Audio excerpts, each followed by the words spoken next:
আপনারা হলগুলোতে গেলেই দেখবেন যে আমাদের ব্যাপারে আমরা সভাপতি সেক্রেটারি দুজনেই পরিচিত হওয়ার পরে অলমোস্ট পজিটিভ, পুরোপুরি পজিটিভ, কারণ আমরা এদের সাথে ছিলাম।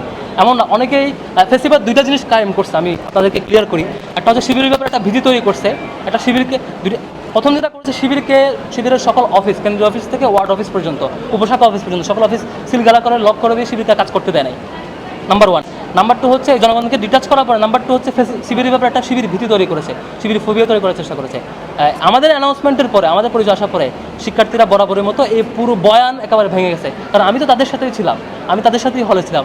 আমার ব্যক্তিত্ব, আমার আচরণ দীর্ঘ 5 বছর খুঁটে খুঁটে যারা অ্যানালাইসিস করার সুযোগ পেয়েছে, তারা নতুন করে কিছু ভাববার সুযোগ নাই, তারাই ফিডব্যাক দিচ্ছে অনলাইনে। অলরেডি যে আমাদের আত্মপ্রকাশটাই, আমাদের ব্যাপারে যে প্রকাশিত হওয়াটাই একটা বড় উদ্যোগ। আপনারা দেখতে পাচ্ছেন অলরেডি ঢাকা ইউনিভার্সিটিতে আপনি যদি সার্ভে করেন অলমোস্ট 90%, আমি বলি, আমি 100% বলবো, 90% আপনি পজিটিভ ফিডব্যাক পাবেন যে আমাদের ব্যাপারে, আমাদের ব্যক্তিত্বের ব্যাপারে, সাংগঠনিক